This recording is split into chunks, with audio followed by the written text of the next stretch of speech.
Hello, everyone, and welcome Hola. to the 38th Hola, ¿cómo Sinister estás for our Mysteries. Spanish Espanol listeners? Oh, how far are you going to be going with that tonight, Oh, Senor? no, that's as far as I can go right now. But as we Because how progress, do it you might get say better. how do you say glossopate in Spanish? I think it's glyphosate. I Yeah, think it's, I probably just, so. No bueno. yes, no bueno. That's how Muy you no say that. bueno. No bueno, muy no bueno. Yes. So, welcome everyone to what I think is a very important episode because we're going to be looking tonight at poison for profit, which is rampant. So, we're going to touch on, I don't know, I have 6 or 7 cases to mention specific things. Most of them I don't think will be news to you. And of course, Craig is bringing his own, but there are probably 3 times as many that we could be talking about. This is rampant, Yeah. and there's been movies and documentaries, and Aaron Brockovich, and Silkwood, and all of those different kinds of things down through time.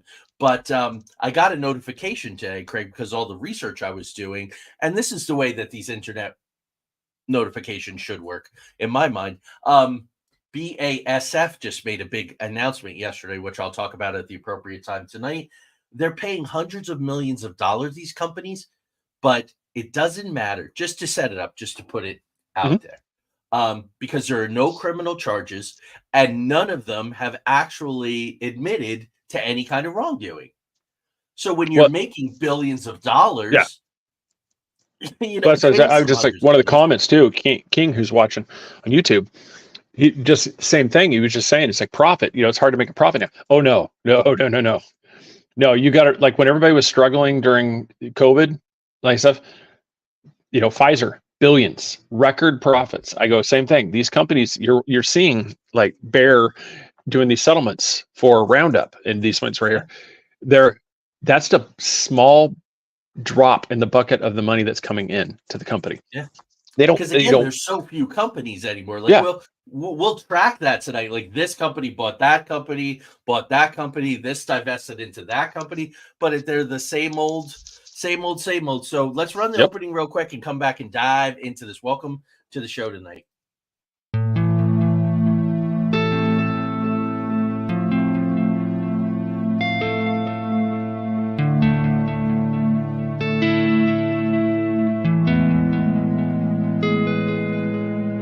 There exists a realm beyond our wildest dreams, a realm beyond reality that the gatekeepers and guardians have always told us consists of nothing but tricks of the eye, weather balloons, swamp gas, sand cranes, fairy tale myths of monsters, crackpot conspiracy theories, and desperate cries for attention. We know this realm exists, and it's just beyond the horizon.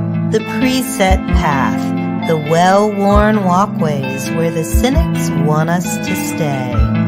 Instead, give this a listen. Put on your headphones, adjust your volume, close your eyes, and fasten your mental seatbelts, because the twilight-tinged turnoff from reality's alluring highway is looming just ahead. We're about to leave the plane of the easily explained, couldn't possibly be's, and the no way I just saw what I saw's, for the spaces and places where everything is possible, and if you stay long enough, even probable. We're about to take a journey into the outer realms.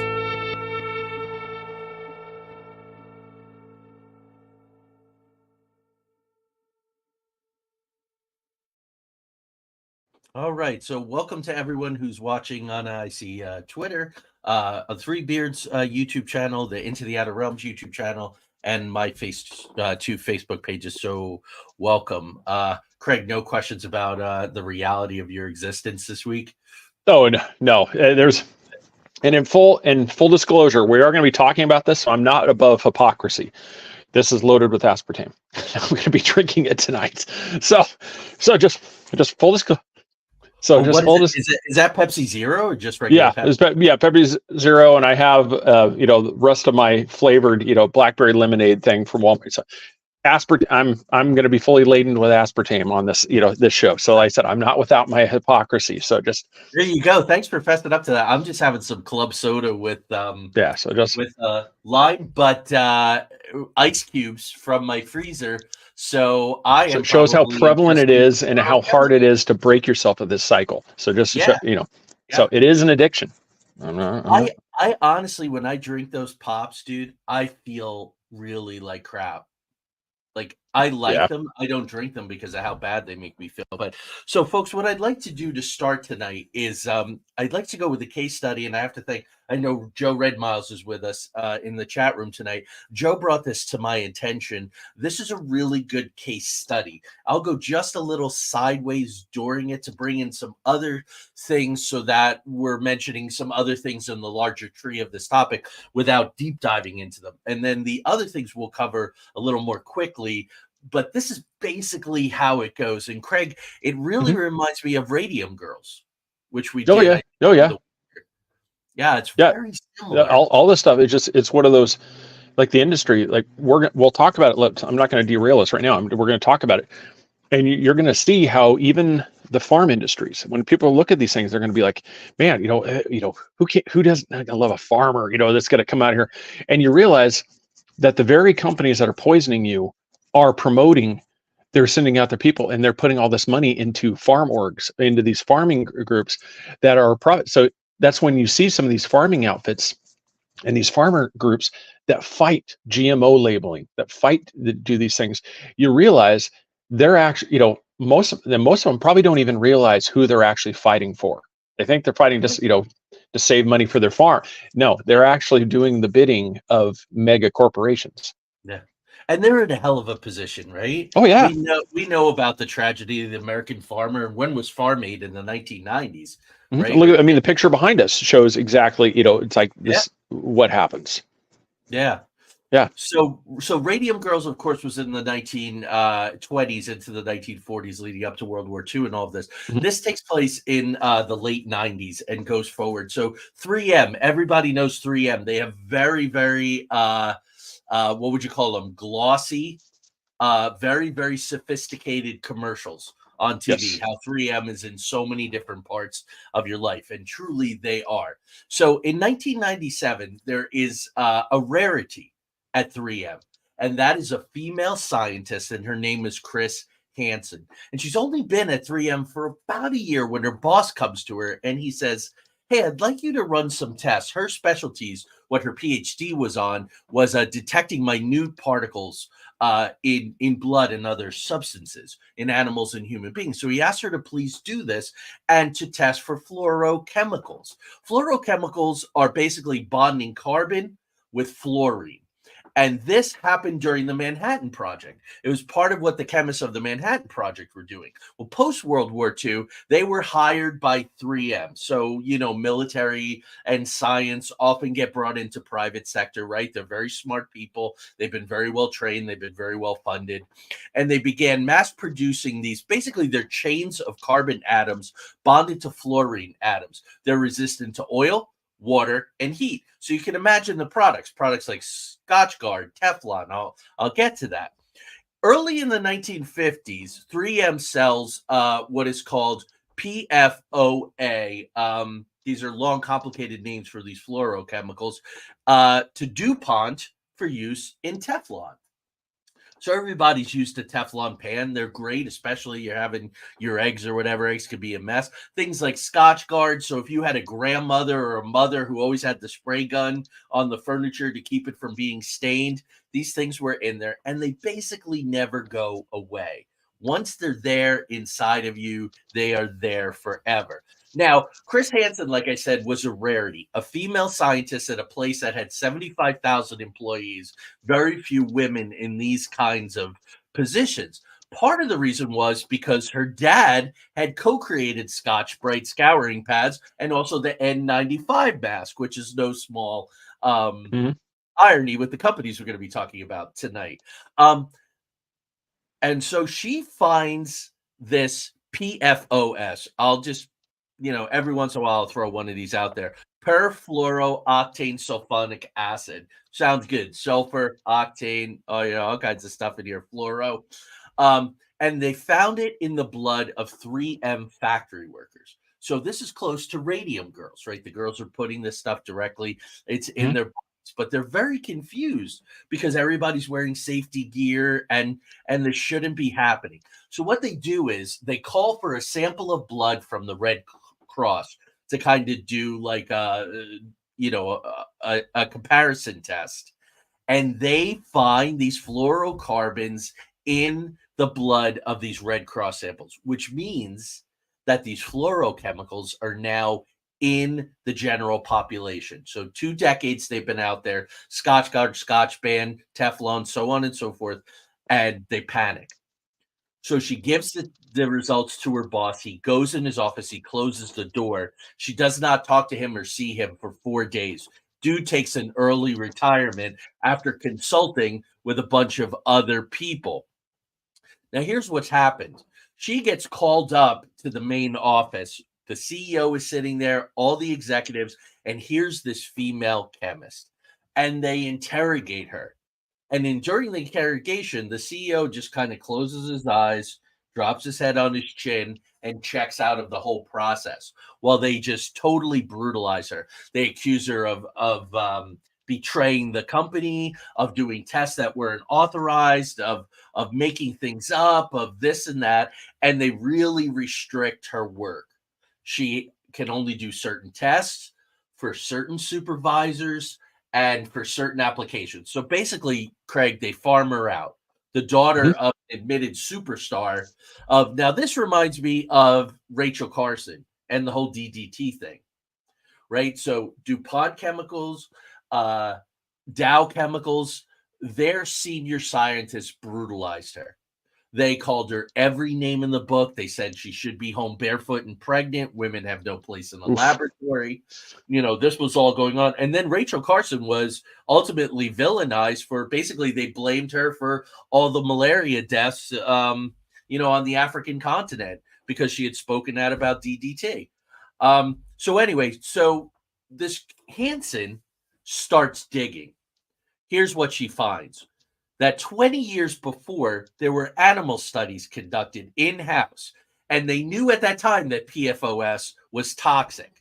There was an in-house article in the 3M, journal in 1981 saying it, and there was also an independent test that was done. But the 3M lawyers, very, very similar to Radiant Girls, Craig, suppressed it. They continue to humiliate her. A colleague comes in and he gives her blood and he says, "Oh, Chris, can you, test this for these fluorochemicals for us?" And it's horse blood. So he thinks he's going to make a total ass out of her because they're telling her, they're going, "Clean your equipment. Your fluoroscope is dirty. You don't know what you're doing. Pay more attention."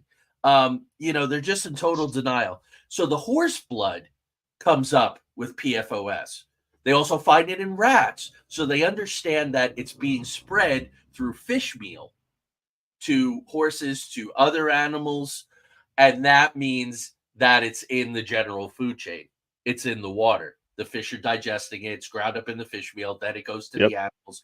They got a massive problem here.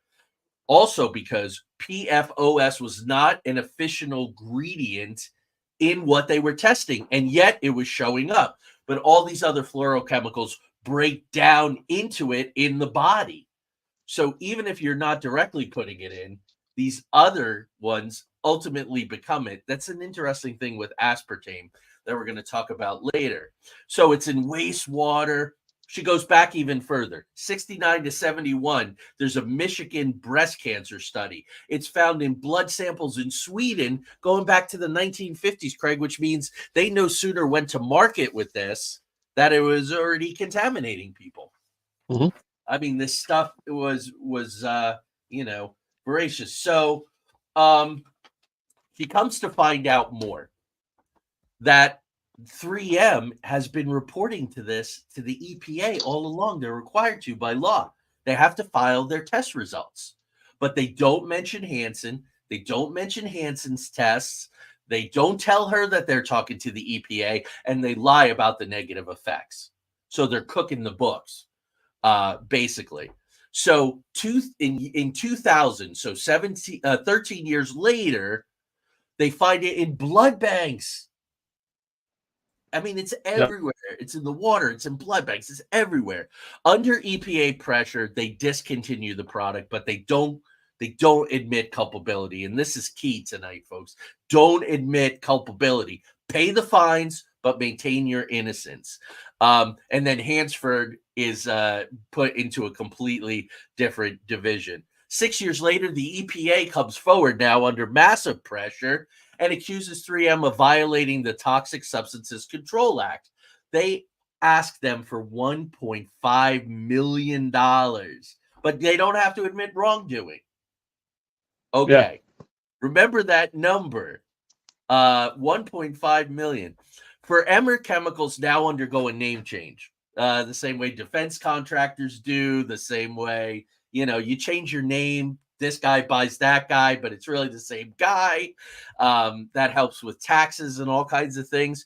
Now they're called per or polyfluoroalkyls, PFASs. And it is determined that 150 square miles around the 3M plant in Minnesota, I believe, are polluted. Local fish, various fluorochemicals in the water. These things are in the water that 125,000 Minnesotans drink. Now, across the river in West Virginia, or down the road in West Virginia in 1998, there was a farmer who 100 of his cows died, and he hired a lawyer, and the lawyer went to battle against Dupont. Some people may know the movie Dark Waters with Mark Ruffalo. It's a very good movie. He plays the lawyer. So he sues them over contamination then in Minnesota. He wins the case in West Virginia, goes back to Minnesota. Here's what the judge says. You can sue them for this stuff being supposedly dangerous, but you are not allowed to talk about health issues. You just don't talk about health effects in my courtroom. Yeah. Although by this nothing on record. No, here's the list though. Evidence of cancer, fertility issues, liver and thyroid issues, autoimmune. Autoimmune is affecting more and more people. Ineffective vaccines. That's interesting. It interferes with the processing of the vaccines that we get, as kids for major things. Food allergies and asthma in kids. So, all these different allergies that kids have, some very severe. The jury in this case decides in 3M's favor because they're not allowed to talk about health issues. So what really are you talking about? Grandma sprayed this crap on the furniture, and when I dropped, some food, I didn't get my butt whooped because of Scotchgard. 2010, the Minnesota Attorney General's office files a lawsuit, $850 million. So the number's going out. No admission of guilt, no admission of liability. Just pay the fine, but don't cop to anything. 2018, New York University researchers estimate that these things cost $62 billion a year in health expenses. From the Scotchgard, from the Teflon, and all this kind of stuff. Now, the latest numbers, Craig, are that 45% of U.S. tap water contains at least one forever chemical. So it is the watershed. Now, 3M, and this is where profit comes in, 3M makes 16,000 products that contain these fluorochemicals. Their direct sales are $1.3 billion a year. So do they really give a crap about a $10 million fine here or $100 million fine, And I went and I researched it. Here's 3M's position. If we find something that works just as well, we won't use these anymore. That's their position. Yeah. Oh my God. It's like after you've been caught, it's like, okay, we won't use that one anymore. Yeah. So I talked for a good long time. So take over, my brother. I get there's a lot to read in the chat room.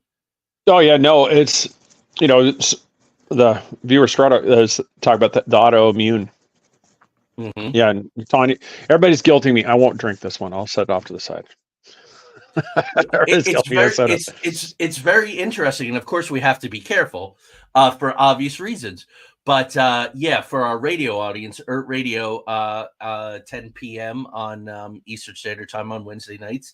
My wife Tanya is doing some elderly care, and when the person that she cares for, who I believe is in her 80s, when she's not drinking the Diet Pepsi, her memory is so much better. Okay, that's just an observation, not a doctor. We'll hit it and get off, right?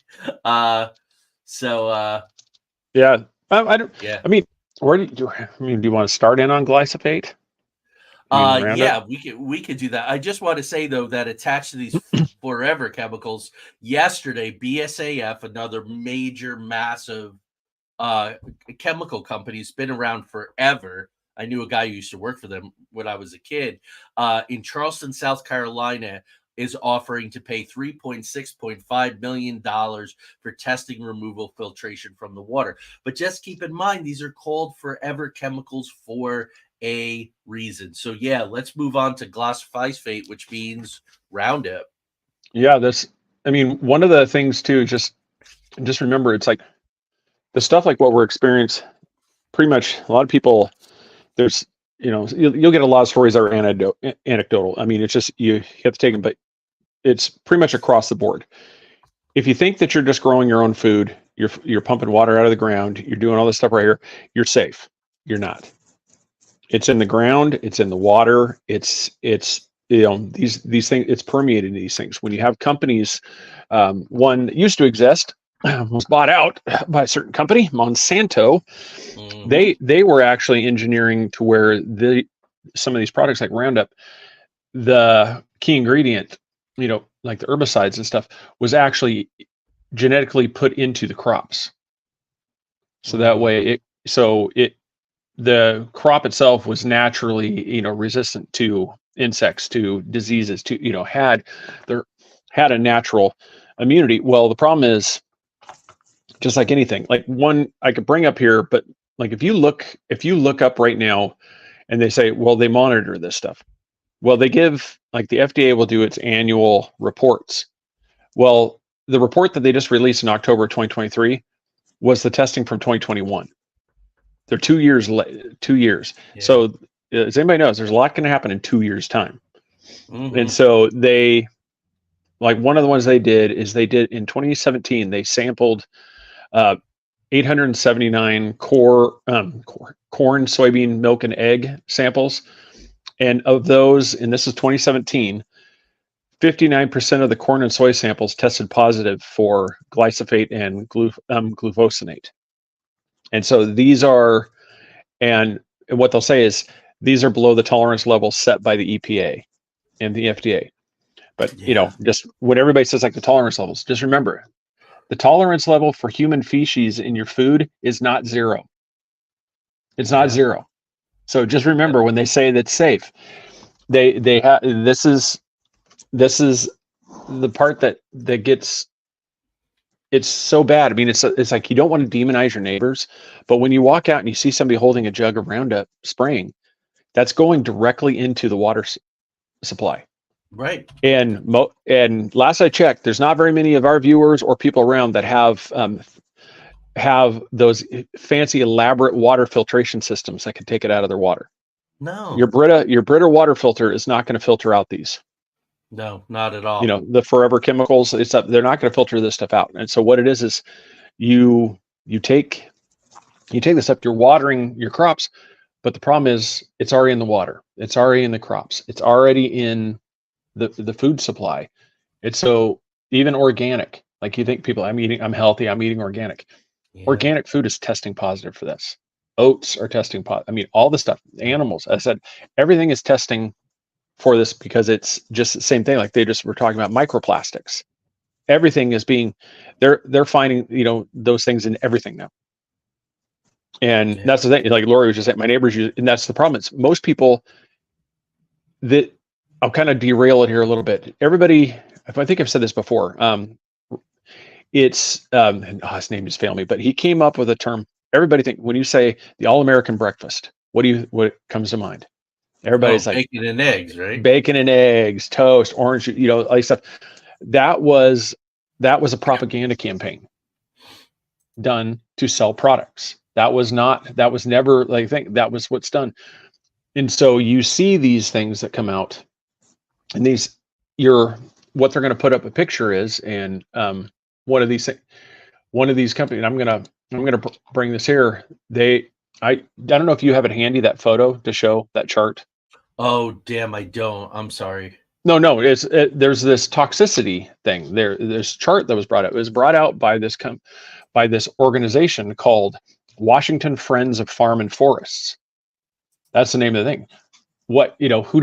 Who doesn't immediately think, like, man, I'm a friend of the farms, the farmers, the forests. It's like, I love those things too. It sounds thing, but when you actually dig into this company, one of our friends, he brought this additional thing to one of the people that's on the board of directors of this one. His name is James Curry. He's part of Bayer Crop Sciences. So Bayer is who bought out Monsanto, who owns RoundUp. And so RoundUp is used. They were trying to get it to where the glyphosate stuff was taken out of like the residential use ones, but it was going to be still allowed in farm applications. And so when you look at if you do a deep, just real quick, you can type him up. You'll find him on LinkedIn. He's the Deputy Director of State and Local Government Affairs at Bayer USA. So his job is he's involved in state and local government affairs. So his job is to advocate for Bayer products to state and local agencies and these groups. That's his pick, and he's on the board of directors of this Washington Friends of Farms and Forests. And so when you see these things, this is how prevalent this thing is. And the insidious part about this part is they know it's a problem. Monsanto knew it was a problem. They hit, everybody knows that this is a problem. They know this thing, and they keep burying it under the guise of, well, it's not toxic. It's not as toxic. On that chart, as we're talking, I'll try to find it. They list the glyphosate and Roundup as less toxic than Bragg's apple cider vinegar. That's so they're right. saying, it's safer for you to ingest, glyphosate than it is the apple cider vinegar. And you look at aspirin, caffeine. Yeah, they say they're like hundreds of times more toxic. Craig, I'm going to email this to you. Will that work? Yeah, it could. It's like I said, if I can look it up real quick, too. I didn't know where to find it, but I'll send you the actual image. Yeah, so as we're talking, then that's the problem with glyphosate is people are like, well, I can just avoid it. Even Lori is saying, it's like you see your neighbor saying, you can't hate, or be upset with your neighbors for doing it because this is a problem. It's like controlling weeds. Everybody's under the same thing. It's safe. It's safe. We'll be talking about aspartame, FDI thing. It's safe. I'm drinking these. I'm drinking these things too. Everybody just knows this controls weeds. Well, one of the things that they target, everybody sees it. What's one of the main products that these companies target is one of the invasive things that must be killed by these things? Dandelions. Yeah. Anybody that knows, dandelions are actually one of, should actually be considered a superfood. Every part of that thing is, has benefits, for health. As a dandelion should actually be a full-on crop that that is grown, consumed, and used in all different fashions. Yeah. But it's considered an invasive, a weed that must be destroyed at all costs. I wonder why. It ties into the profit side. You make money from treatment, not from prevention. Yeah, right. And some people in the audience are talking about, if you compare us to Europe, obesity issues, autoimmune issues, other health issues, autism, all these different kinds of things. And you have to be really careful. Craig and I were playing contextual box roulette, and we're trying to figure out what they're going to caution our audiences once this is archived on YouTube. Well, it's like Maria, she's saying that she said, I use it like not on my food, but just in the weeds. But that's the problem. is it's going into the ground, seeps into the groundwater, and now the water that's being used to, you do the full circle. You're taking water from the system. It doesn't matter where the water is coming from now. It's Right. in aquifers. It's everywhere now. And so when you're using the water, whether it's city water, whether it's well water, it contains that chemical from the weed killers now, and you're putting that into your food. And so all the food supply has it. And that's the thing. It's like not anybody. That's why I can't stress that enough.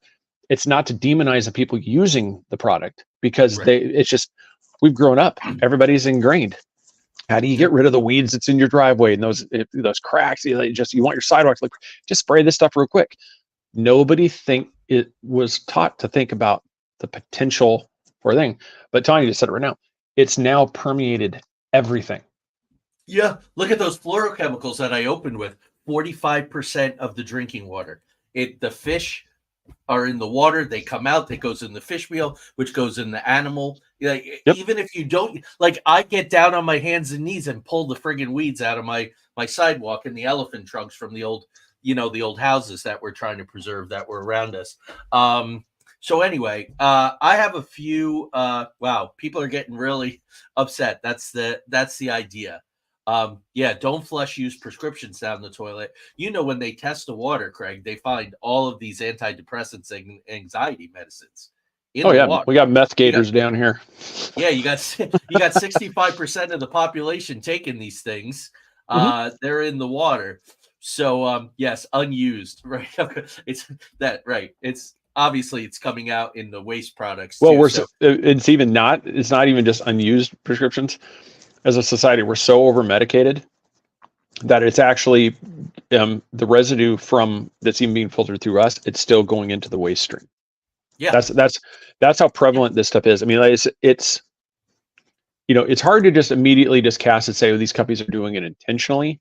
But the part that they're doing intentionally is they're masking the problem. They know what the problem is. This is what was this? There's a couple of shows that just did it. It was the one makers of Oxy, the original ones that made it. It was at Purdue. Yeah, Pharma. Purdue Pharma. Yeah, and that's the same thing. They know that there's a problem, but the problem is they love money more than they do doing the right thing. And that's what all these companies are. It's like the money thing is what's the driving force. They know that, but they don't care, because it's like a lot of people. It doesn't affect me now, so I don't care. Well, 2 generations from now, we're going to be talking. What are we going to be doing about all these flipper babies? We're having these problems with birth defects, and we can't figure what it is. And I'm convinced, and I've said this on several shows. I'm convinced this gluten issue that a lot of people are having is from this, like glyphosate and these other chemicals. Oh yeah, because it when we're growing, I say it all the time. When we're growing up, you tell me one time that you were in a get together for Thanksgiving or something like that, and you had somebody talking about, I can't have the dinner roll, it just tears me up. Yeah, I'm with you. And now, it was just that one weird kid in school that couldn't have peanuts. Yeah. And so you had to, Bob was just the weird one that couldn't eat that. He'd puff up if he got close to one. Now it seems like every class, there's like 2 or 3 that can't have. Yeah, that's the fluorochemicals. They've tied it to kids' asthma and breathing problems. Absolutely. You know what gets me way worse than the wheat? And I know I do have a wheat sensitivity. Corn. It looks like I have a basketball under my skin if I have any kind of corn product within like 15 minutes. So I think that's right. So let's here's a little roundup by the numbers. Roundup, of course, made by Monsanto, now owned by Bayer AG, giant pharma company. So when we're talking about these chemical companies, so many of them are owned by the pharma companies. So many are bought by the pharma companies because, hey, if we're making people sick, let's also make them better. And that'll offset some of the money that we're paying in these fines and all of that. So going all the way back to 2015, okay, the International Agency for Research on Cancer, which is part of the WHO, and I know how many of us feel rightly so about the WHO, classified glyphosate as probably carcinogenic to humans. That's the World Health Organization's cancer arm said it 9 years ago. But the EPA came back and said it's deemed safe when used as directed. Those are interesting words. Yeah, if you type security, yeah, if you type it in right now, and I have it right here, their exact thing says it poses no risk of concern to human health from current use of glyphosate. Yeah, that's right on the EPA. Yeah, that's exactly right. But at the same time, okay, thousands of lawsuits have been filed against Monsanto and then Bayer. And it's very interesting to me, Craig. Bayer bought Monsanto after all of this broke. So you're buying a company with a huge legal liability. That shows you how the money works. Exposure to Roundup caused non-Hodgkin lymphoma and other cancers. That's the core of this non-Hodgkin lymphoma. And I know a dude who had it in his early 20s. Okay. And it was horrible what he went through. In 2018, a jury awarded a groundskeeper who developed non-Hodgkin lymphoma $289 million, which was later reduced. Okay. 2018, Bayer acquires Monsanto. So they're already on the hook for thousands of lawsuits. 2020, Bayer intends to settle roughly 100,000 lawsuits for more than $10 billion. Okay, that was in 2020. In November 2023, they paid $300 million out more. So this is ongoing. Wow. So the cognitive dissonance between this is perfectly safe and we're paying out billions of dollars in fines. People are getting sick, dying. The World Health Organization's, I mean, it's crazy. You brought up birth defects. Mm-hmm. I want to touch on something that happened in the 1950s, which actually did not affect or involve the United States. So it's fair to say, hey, this isn't just the United States thing. And it was a product called Thalidomide. It was developed by a German company. I know I pick on the damn Germans all the time. That's right. Chemie Grunenthal in 1954. It's marketed in 1957 as a sedative and treatment for morning sickness and insomnia. So women are like, no morning sickness? Give that to me. They're taking it in Germany. They're taking it in the UK. They're taking it in Australia. They're taking it in Canada. Suddenly, there's this huge spike in birth defects. Really, really serious birth defects. And they come to find out that this was never tested on pregnant women, this product. It was never tested on pregnant rats. Yet doctors are handing this stuff out like candy to pregnant women. So from the late 50s to the early 60s, phocomelia, which is malformed limbs, heart defects, blindness, severe disabilities. If you want to get your heart broken about all of this, look up images of thalidomide babies or watch Call the Midwife. Call the Midwife did this. 10,000 children, 10,000, many of whom died. And it was withdrawn in 1962. Obviously, 10,000 children. That's 10,000 pregnancies. Crazy, dude.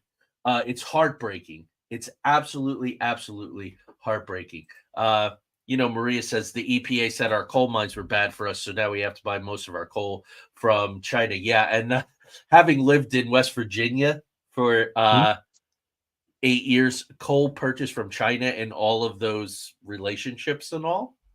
Yeah, well, it kind of involved in those deals. It kind of segues back to another about a presidential administration that eliminated a lot of coal-fired plants and stuff because it was deemed bad for the environment. Well, it was. You can start to see it wasn't. It was more about reducing our infrastructure, and be making us more dependent on the world instead of us being able to sustain ourselves. Yeah. So it just goes down the same thing. I mean, you go down all these lists. It's over and over again. You see that these companies put profits over, because I don't begrudge anybody from making money on something that they do. That part is not what bothers me. It's the part when you have these companies that do intentional harm in the way to make profit. That's the problem. And it's like a lot of people that you see, like the kids on campus that are railing against capitalism. Capitalism is not bad. Capitalism is just anything. It's like us selling a T-shirt. That's capitalism. Crony capitalism is the ones where, like that guy I was talking about, James Curry, he's directly tied from a corporation who goes and lobbies with all these groups into government things, knowing that what he's promoting is harming the very people that he's promoting it to. And you can say, well, for the legal thing, I should say allegedly knows it.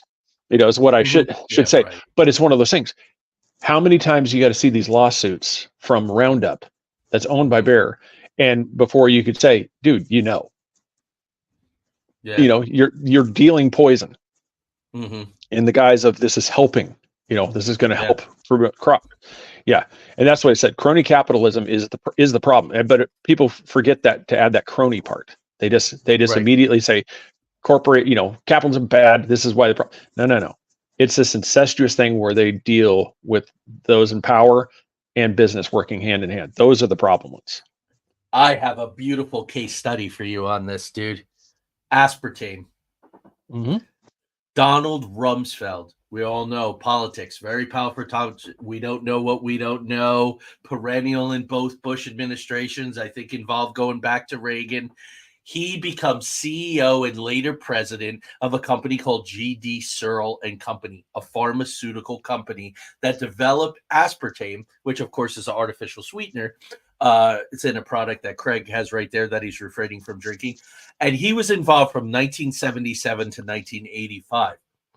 Rumsfeld was instrumental in navigating the regulatory process for aspartame's approval because the FDA didn't want it.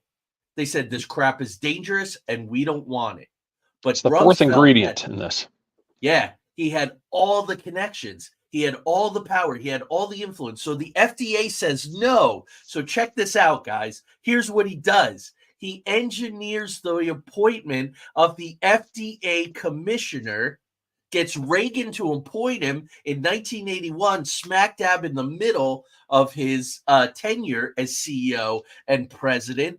And the dude that he got in as commissioner approved aspartame that year. That's it, Craig. That's what you were talking about. Yeah. That's exactly what you were talking about. You bring in a guy like, okay, you put a Dick Cheney in charge of a Halliburton, shit's going to get done. Contracts are going to be approved. There's one of these things, like, because we're talking about aspartame, and it's I don't know if I've ever said this on the show before, but I learned this when I was in college. The fix is always worse than the problem it's trying to fix. And this goes back to, there's a study where Ireland was overrun by insects, so they brought in mice. Then the mice get out of control, so they bring in cats. Now that now it's got cats are out of control. That's the thing. Aspartame was created in 1965 by James M. Schlatter. I think it's Schlatter. It could be Schlatter. This was done to replace sugar. Aspartame is considered to be about 150 times or more than sugar. Is what it is. So you basically you don't have to use it. So there's more. I'm going to keep the logo off here just to help us out here. So that there's more profit to be made now. Now I don't have to use as much product. Now this is supposed to help with reduce obesity rates, is what they're talking about. That was why it was and catch this.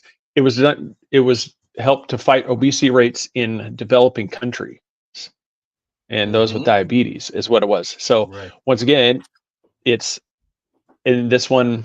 It was, I guess it was looking at, if I remember right, it was discovered by accident, and then it was basically, it wasn't approved for large scale production until 1981. Yeah, right. And it took Rumsfeld pushing the commissioner of the FDA, through his connections with Reagan to get it done. So here's the big problem, and some of this is controversial. So yes, as I learned from the dudes on Young Turks, man, you got to say allegedly. That's the way around it.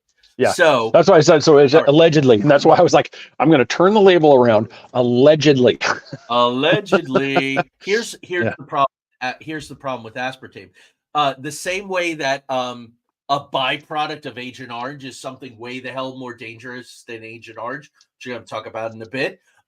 Just like these fluorochemicals breed other unanticipated fluorochemicals, aspartame can cause neurological disorders, especially if you have a condition called phenylketonuria. Then you're especially at risk due to your inability to metabolize phenylalanine, which is a component of aspartame. Now, Sierra Mist, dude, I absolutely loved Sierra Mist when it came out. Mm-hmm. And I was drinking it, and I was getting angry all the time. And somebody pointed out to me, you're drinking that aspartame shit. I bet you there's phenylalanine in that stuff. And I looked on the back, and sure enough, it was like the third or fourth ingredient. Okay, it's a cancer risk. It causes insulin sensitivity, allegedly, appetite regulation, allegedly. So you're drinking a Diet Coke, but you're eating more food. There you go. That works out pretty well because it screws with gut microbiota. And I have to tell you, after I got long COVID and I started taking digestive enzymes and probiotics, I cannot tell you how important our gut health is. Like, I'm a total believer in that now. Here's another problem. Aspartame byproducts include methanol, which converts to formaldehyde in the body. So you can kind of prepare for your future preservation when they're going to reanimate your brain by drinking lots and lots of aspartame, which will become formaldehyde in your body.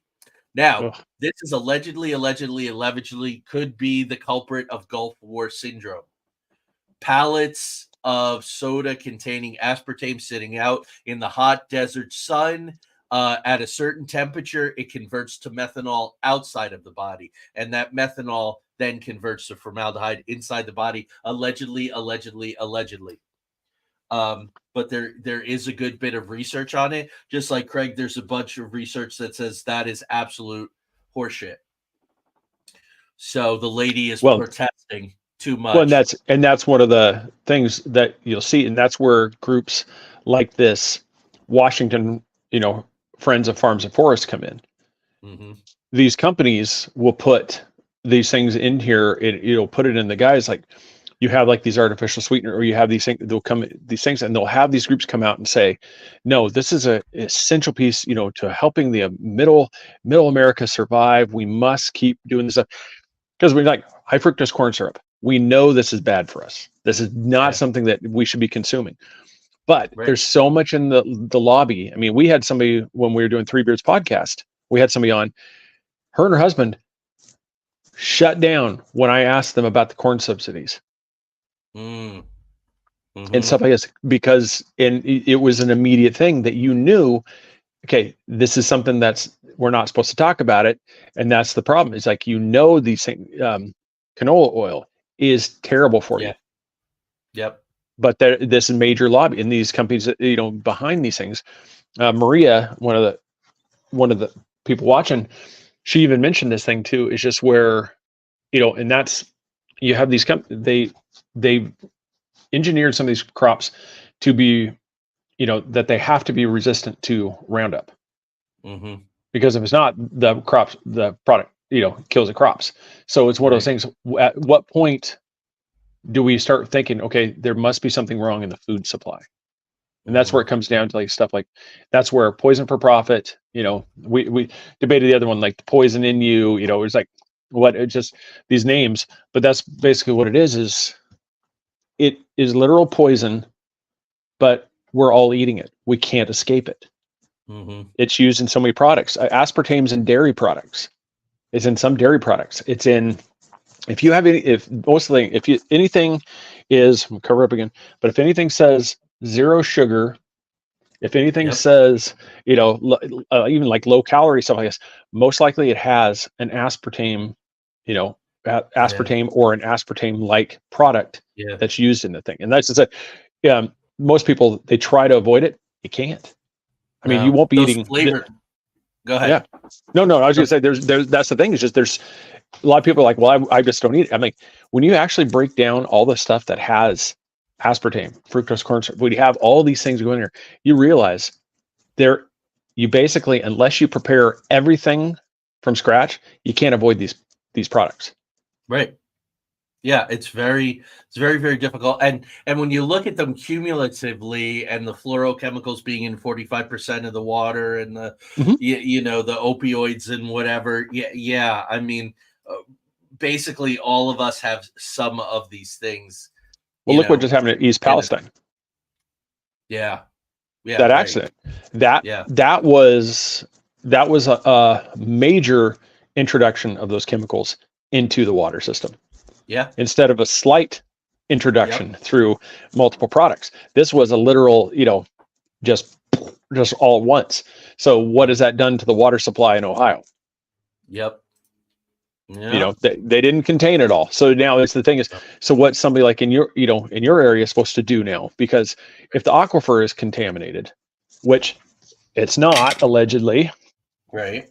but it's one of the things, if that is what somebody's supposed to do. And that's what, like I said, I hate to be just doom and gloom the time. It's literally, you just have to understand that a lot of the stuff that's going on, they've even discovered there's like a connection between, I wish I could had it. It's like an axis where it's your brain, your stomach. So diet, the diet Hmm. itself looks like that's what's affecting a lot of these people, like this high rise in Yeah. anxiety, Yeah. depression, and stuff like that.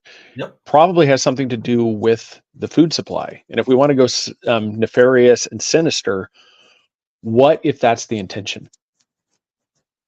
By slowly contaminating the food supply, we hook people on these psychochemicals that to alter brain Hmm. chemistry, making a more compliant, docile populace Hmm. that are unwilling, that are, it just, like I said, just go with it. I'm not going to fight it. Yeah. And there's a lot of that. The complacency is crazy. So just to wrap up that, 85 Rumsfeld negotiated the acquisition of Searle by Monsanto. That was a buddy meeting, and it is now owned by Pfizer. So there you go. The pharma companies, the chemical companies, these terrible additives. Craig, there's a couple things I want to touch on, Yeah, go for it. because they're kind of personal to me. Mhm. Hold on here. I want to touch on Agent Orange, right? Oh yeah. Developed during the Vietnam War by the U.S. military in something called Operation Ranch Hand. It was made by Monsanto and Dow Chemical. There they are. The same old names pop up constantly, right? 39 episodes of this show, and that's what we have learned. The same names, same Yep. politicians, same country, same organizations. This, of course, was an herbicide defoliant for removing forest cover and also destroying crops of the enemy, right? The North Vietnamese. Herbicide. Remember that. Herbicide. Yeah. It's a mixture, actually, of two herbicides. And then during the process, it gets contaminated with dioxin, which is a highly toxic compound. So it's not the Agent Orange, it's the process, the combination of the herbicides to make the Agent Orange that creates this other product called dioxin, which is terrible. It was used extensively for 10 years. More than 20 million gallons of these herbicides, including Agent Orange, were sprayed over Vietnam, Laos, and Cambodia. This stuff stays in the soil for 100 years. This dioxin stuff. Now, as it was being used in country, right? In Vietnam, there were immediate effects. Guys were getting skin rashes. They were having respiratory issues. They were having psychological distress. All right. Now, all these years later, they're finding that it causes non-Hodgkin lymphoma. There it is again. Prostate and lung cancer. Look at the big spike in prostate cancer. Yep. I don't want to put the maloik on either one of us. I wear my eye and my horn here, the evil eye, but prostate cancer, soft tissue sarcomas. My father had 38 golf ball sized tumors removed from his back, from his neck to his shoulders to his belt line over the course of his life after being dosed with Agent Orange. My dad has also had a patch put on his heart. He's had to have his eyes fixed surgically. He has polyneuropathy. So he had to take early retirement. He walks with a cane. He's in constant pain because of his legs. He's on 100% disability with the Navy. He was in naval intelligence, and he was part of a Marine expeditionary force. It took 10 years, Craig, of fierce fighting to get his documents unlocked so that he could get disability. Well, and that's just a little real quick. The main reason for that is it's just like a disclosure thing. That's, everything's redacted. Yeah.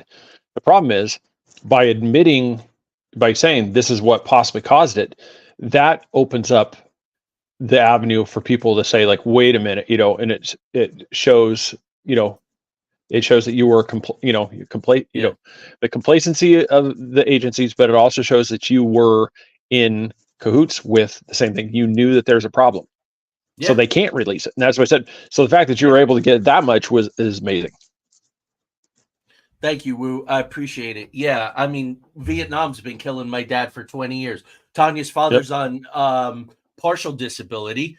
He wasn't directly dosed, but he used to travel. He was in Air Force Intelligence and NSA, and he traveled back and forth on transport planes from Thailand, where they would also transport this stuff. So he has some of the neuropathy issues as well.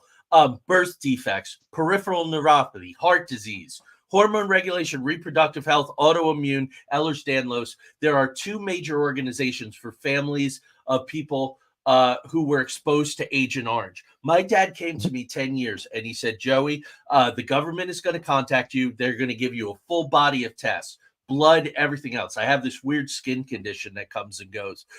They're going to pay for everything. So about 6-8 months went by, Craig, and I said to my dad, what's up with that? And he said, oh, they killed it. I mean, it would have bankrupted the country, right? Oh, yeah.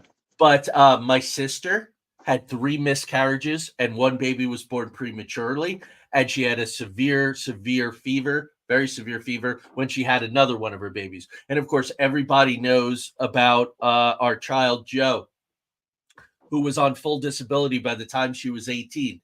Has a number of degenerative and autoimmune problems, will probably be in a wheelchair by the time she's 30 years old. She was a competitive taekwondo. She was competitive horseback riding.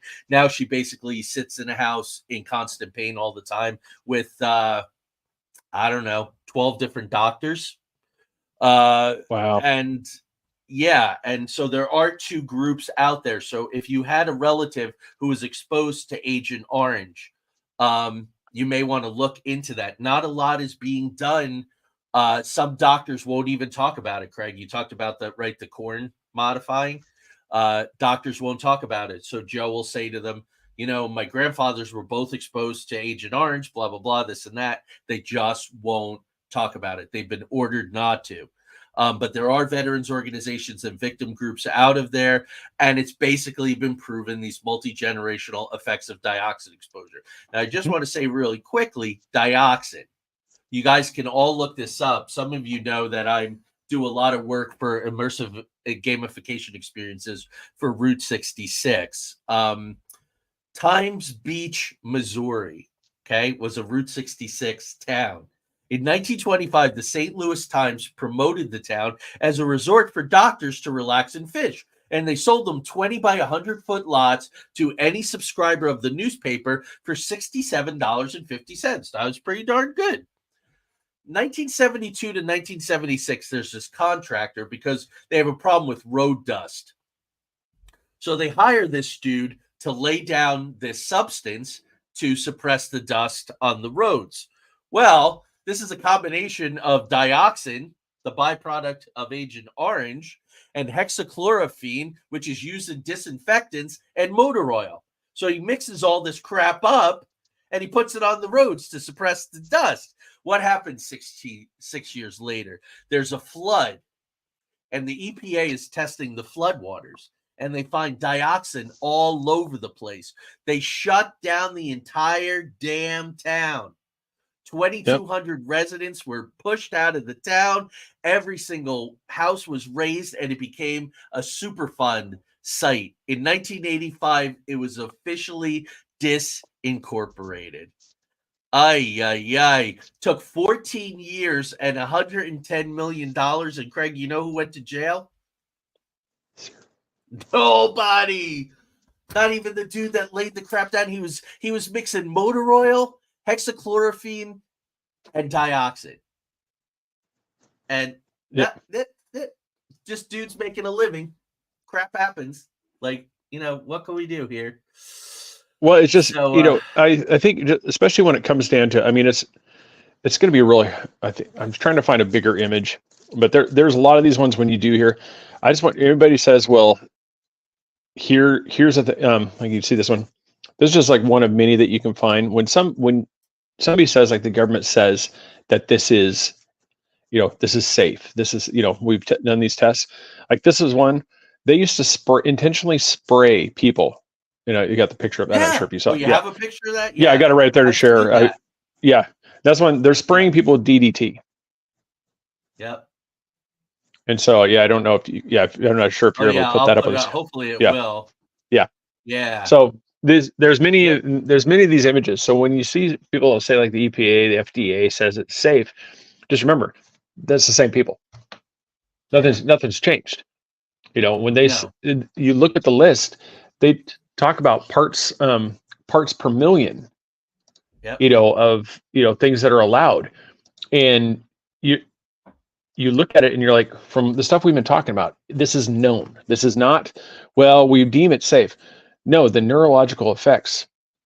There's huge similarities between the glyphosate and the components of RoundUp with Agent Orange.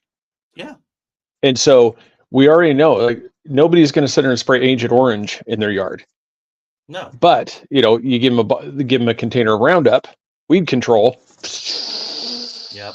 They're going to town. They're killing them weeds. But and that's the thing is, like, what we're talking about, these guys from these organizations that are on all these groups promising you, no, this is safe. Just use it. It's fine. As long as you do it in a safe manner. What's a safe manner? One drop is bad. Yep. Well, like I said, every time we're drinking a bottle of water, we're getting parts per billion of glyphosate, and these things in our system. What's it doing to us? What's causing these things? Why, you can't figure out, how did I go from this to where suddenly I can't eat these things. I'm diabetic. I've got all these medical conditions. I bet you down the road, we're going to find out that it probably even is tied to eczema and everything else. Yeah. And that can't believe I'm glad you said, because I was thinking about it. I wonder if this gets tied, because the federal government actually has, they started using glyphosate. The military used like RoundUp, Quick Pro, the Rodeo, Aquamaster, stuff.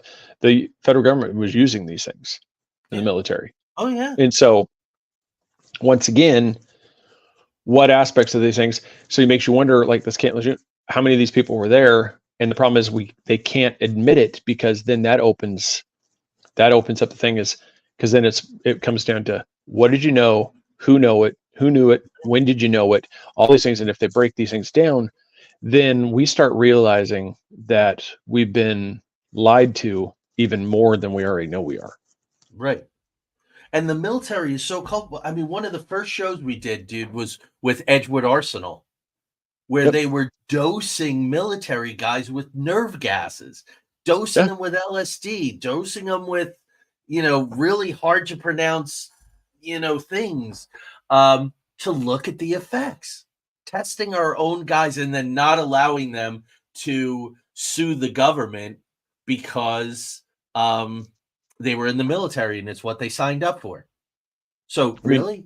Think about the directions on the back. Yeah, on the back of these weed killers tell you, make sure you spray this not on a rainy or windy day, and make sure that you wear long pants, long sleeve shirt, gloves, goggles, and a mask. So they're already admitting that this is not a safe product. Right. Well, come on. Not to be too reductionist, but if something kills plants, it can't be good for a human being. We're not that biologically different. Organic is organic. Yeah. Life is life. And when I mean, like I said, I get on my knees or whatever, but our driveway with the white gravel stones got a little out of control, and our landlord felt bad. So they sent over one of their partners with a big tank on his back, spraying the driveway, killing these And freaking here's the weeds. thing: if somebody wants this, I can give them the recipe, and it actually does work. Epsom salt, white vinegar, and Dawn blue dish soap. Nice. You mix that together, and you spray that, and it'll stick to the weeds. It'll dry them up, and stuff like that, and it's not toxic. That Dawn has gotten expensive. Oh yeah, but you don't use a lot of it. It's like No. you use like a tablespoon of it stuff. But it's basically the white vinegar and the Epsom salt is the main thing that attacks. And the Dawn dish soap just helps it kind of adhere to the plant. So, but yeah, so if anybody wants that recipe, I can get that thing too. But that's something like that is definitely a different alternative for somebody that if you got to kill those weeds in your driveway. Yeah, exactly right. So I have one more, Craig, and it comes with a story. So I'm gonna probably make people cry, but it's important. So, and that is the opioid epidemic, which being from West Virginia and now from Ohio, just absolutely rampant here. So Purdue Pharma developed and marketed something called OxyContin in 1996. And this was good news for heroin addicts and a lot of people. And it was supposedly time release to reduce the abuse risk compared to other opioids, compared to other serious painkillers. And it was aggressively marketed. They knew that it was addictive. They saw it quickly and they downplayed that. They promoted it as safe and an effective solution for chronic pain. Here's the worst part to me. They incentivized doctors to write scripts for this stuff. And it was for narrow stuff. And then they said, well, it also works for this and it also works for this. And doctors were given vacations and golf clubs and resorts and cars and money and all this kind of crazy crap. All the time, Purdue was claiming that the risk of addiction was less than 1%. So, of course, opioid prescriptions went absolutely through the roof. And you guys know that Hulu and Netflix and Amazon, everybody's got shows with good actors about this kind of stuff. It was a gateway to serious transition drugs. Heroin, fentanyl caused rampant addiction. Hundreds of thousands of people died because you get put on this stuff. It's addictive. Then you're better and they cut you off. And you're addicted to this shit. Okay. Individualize the dose. Propaganda. Yeah. Thousands of lawsuits from states, cities, individuals. Okay. So here's the story. Very, very close friend of ours here in Ohio. And there's a big podcast about this because of some other work that Tanya and I do. Her daughter was a 16-year-old superstar, soccer star, academic star. She had a curvature of the spine. And so she underwent a medical procedure. So she was put on OxyContin. It was a gateway to serious addictive drugs when they took her off the OxyContin. By the time she was 18 years old, she was a serious drug addict. She got out of it. She got herself clean. And one day the phone rings. It's the ex-boyfriend, the drug dealer. Hey, let's get together. I'd really like to see you. Nobody knows what happens in the next 12 hours, but less than a mile from where our house is, she was dumped in a ditch, naked, beaten, dead. Oof. So I said I might make some people cry tonight. That is a story. So in 2007, Purdue and 3 executives pleaded guilty to criminal charges of misbranding OxyContin. They paid $634 million in fines. In 2020, Purdue reached an $8.3 billion settlement with the Department of Justice, and the Sackler family, who founded Purdue Pharma, agreed to pay $225 million in civil penalties. Craig, it was my understanding that Purdue went bankrupt and no longer existed. But I went to their website today. They're undergoing a Chapter 11 reorganization, and they're still trying to give people money and make it right, but they still exist, and they're still selling stuff. Yeah. Yeah. After stories like that's just one story of what happened to that girl. Yeah. And that the problem is even the settlement is is not even close to what they made. Yeah. Off the side. Yeah. And that's the thing. It's just, yeah. And you can't, I mean, obviously you can't blame Purdue for her death, but it's one of those things. It's what led her to that situation without their, without, and that's the thing. It's one of those, it's definitely that, and M.A. Allen, no, that's, it's this guy. That's Three Beards is this guy. I'm sharing it to our page. Yeah. So that's the tragedy of those things. And that's where you see these things. It's once again, it's story after story of these things where these individuals put profit over, you could say the original creator of Oxy. Okay. They might have had a vision for this is going to help people. But the problem is along that way, it derailed into, where, or I should say, metastasized into an evil that was like, I would rather have the profit over this thing. And that's where a lot of these things have lost that sight. Yeah, this thing may have been originally done to help people in a third world country and diabetics, so that way they could at least, have that sweet treat that they've been craving.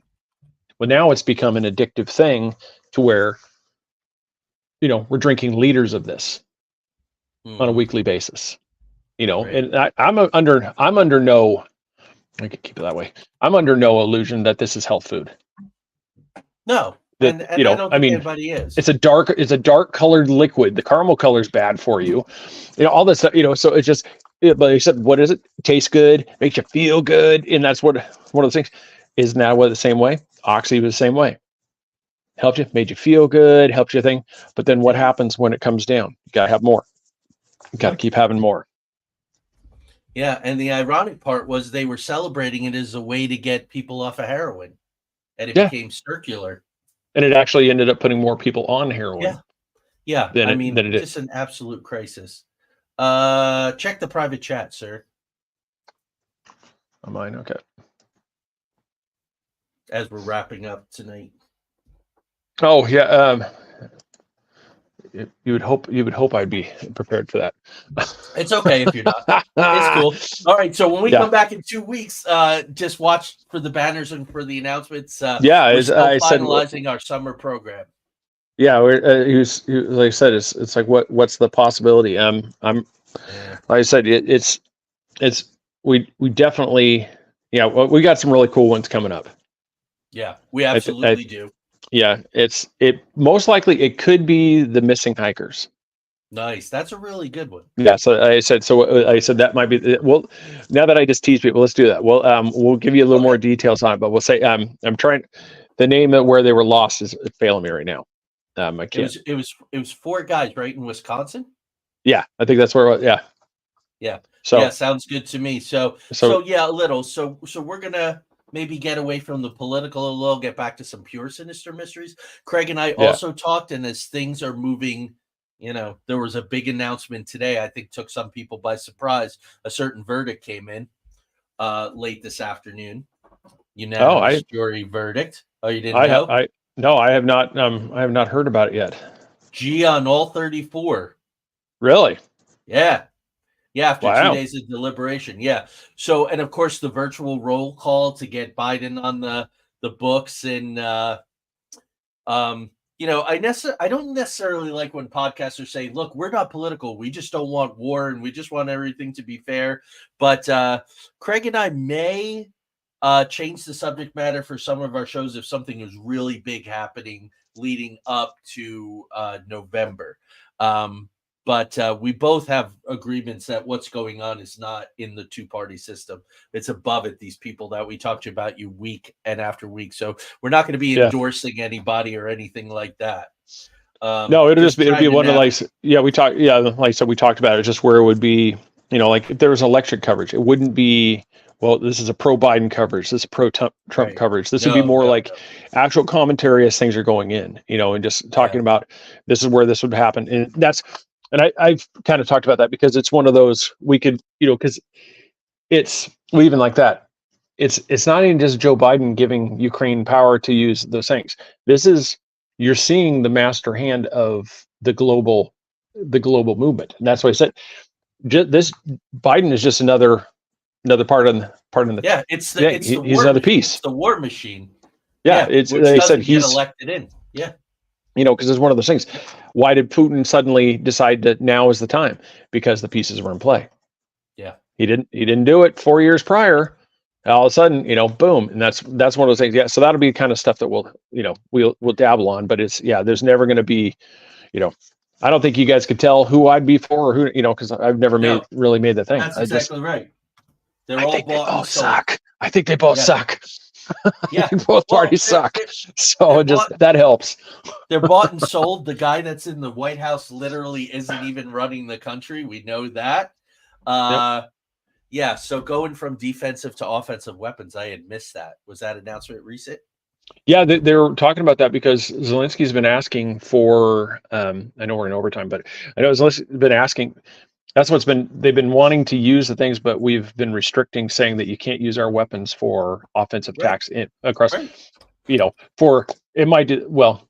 How's it any different than our weapons being used against Russia in their border? I mean, it's just I mean, it's the same thing. I mean, this is a mess. I mean, people say, yeah. No. Go ahead. No, it's a mess because if you go from the angle of like, well, this was a danger, it's the same thing. Like when we invaded Iraq, you can make these cases. Well, it's the same thing. Whenever Putin's up there saying, well, we would like to see peace and do it. Well, then do it already. Yeah. Stop. For somebody who wants peace, you keep lobbing missiles on the other side of the country away from the front line. It's not like you're attacking the front lines of these things. No, you're bombing the whole other side, almost hitting Poland. So obviously you're not after peace because you have people say, well, they're going after this infrastructure that was in here that was creating these weapons. Well, then do what we do, all this stuff, and do a tactical strike and take the facility out and then walk away. Yeah. When we take out a location, we don't suddenly put all the military and invade Qatar. No, we take yeah. Sorry. Go for it. No. I was just gonna say, look what happened in Ramah 2 days ago. No, it was Sunday. 45 civilians killed in a tent encampment. That other issue that you really that's the thing too. It's like a lot of people, they're focused on these things. It's like there's no good side in this because Hamas is putting weapons and firing rockets from refugee camps. Yeah. So when Israel attacks it, Israel's bad and Hamas is bad. There's not a good side in this thing. And there's so everybody's like, one of the things, who's the you can't justify either. It's like one of those things. It's like you're going to kill civilians, or it's like you're like you can't win. No, it's a mess, and it's done. Basically, a lot of the stuff is you can just see the power play. It's just it makes your head hurt. Yeah, let's end with this one because this goes back to the Nazis and other subjects that we did. That's it. I think that's exactly it. I think it is. It's like the stuff. It's just seeing how far they can go, and then pushing radical alternatives is what's coming. Alternate foods, alternate transportation systems, alternate currencies. You know what I mean? So. No, it's not the retaliation part that's the bad part. It's the stuff like when you strike, when you fire back at a refugee camp where a rocket was fired from, there's not going to be a good outcome. I mean, you're going to take out the rocket supply, but what other the collateral damage? There's just not, it's just there's no. It's as a part. He's like you can't really feel like you could support either action because both are equally bad. Well, we're over time, and this wasn't even our subject for tonight. I know. So we'll see you all in 2 weeks. Listen to Radio with an interesting mystery of some missing. Were they hikers, Craig? No. I think they were hikers. Like I said, I'd have to look it up real quick. All right. Good night, everybody. Thank you. Good night. We will.